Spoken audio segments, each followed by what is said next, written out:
5 games and are turning to rookie Dillon Gabriel on the road in London against the Vikings. Flacco is now QB2. Shedeur Sanders will remain third on the depth chart. And when asked about the changes, Shedeur had some interesting thoughts. Let's see who has a master in lip reading.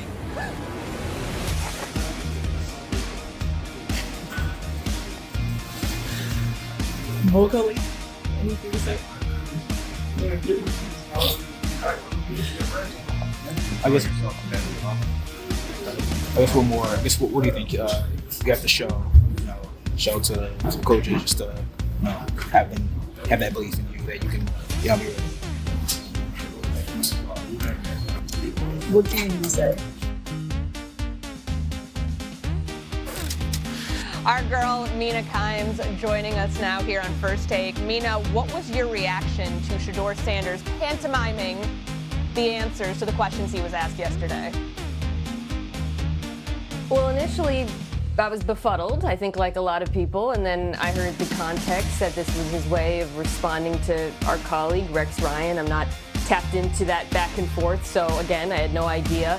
And I think with that information, my feeling about this is something that I think kind of applies to a lot with Sanders, which is he obviously receives a perhaps disproportionate and unfair amount of attention. I also think he is well within his rights to defend himself when he's criticized, if he feels that that's unfair or it gets personal. But I also think he should just be clear in doing so, because the way he went about here kind of leaves it open to interpretation. And so I think the intention is fine, and I don't begrudge him that. But there's a lot of value when you're trying to make a point in clarity. And I don't know if that's him getting bad advice or if this is just how he feels he should go about it. But I know that's maybe not the most fiery take on all of this, but I just think he should be clear. And it's not the end of the world. It's a weird moment, and everybody can just move on now. Okay, so we know how you guys all feel about this. I want to focus on the game itself here because let's set the table here. They make this quarterback change midweek. They go to London. He faces Brian Flores. We know what happens when he sends a blitz after a rookie quarterback, Dillon Gabriel, that is.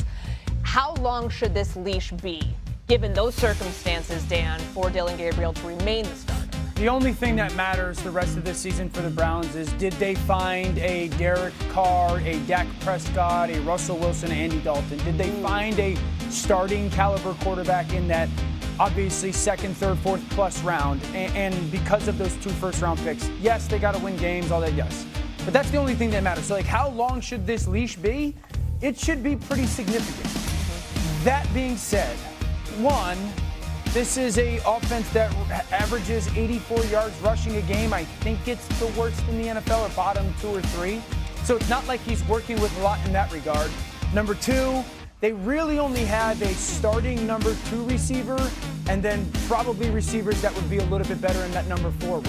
So this is a team that talent-wise is decimated on the perimeter. Tillman getting hurt for a decent amount of time has hurt this. So it's not like Dillon Gabriel's walking into a situation that a Russell did or that a Dak Prescott did, where he had some people to go to. So I do believe that everyone needs to temper the expectations of, Dillon Gabriel's the starting quarterback now, and all of a sudden the Browns are going to be good on offense. No. So I think you're looking for him to be really good with the efficiency, ball placement elite, operate the play action game, overperform.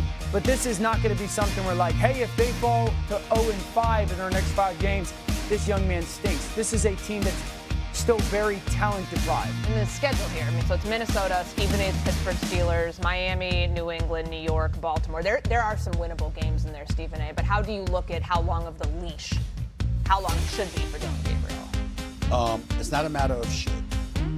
That'll be contingent on his performance. I understand that. If he performs lights out and Cleveland is in a position to compete for a playoff spot, which we all doubt, then obviously you have to leave him in.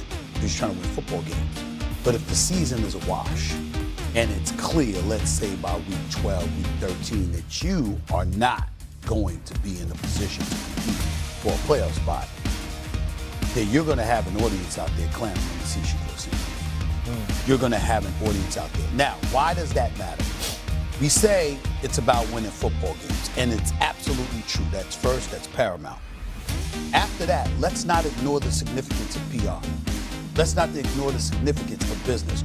He might be a QB3. He's the most popular QB3 in the National Football League. Okay, he's more popular than Dylan Gabriel or Joe Flacco when it comes to jersey sales and things of that nature. You have an audience in Cleveland who is clamoring to see him now.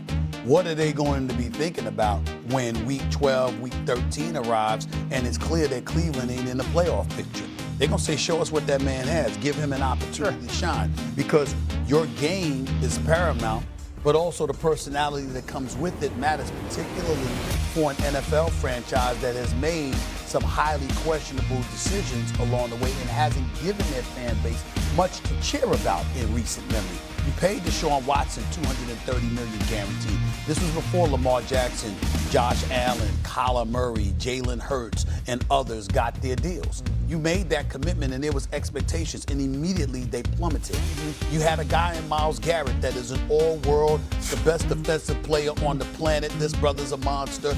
He asked to be traded before you turned around and gave him about $40 million a year. So he was talking about, well, what did he say at the time? I just want to compete for a championship. I want to be in a position where we're relevant, that we got a chance, okay?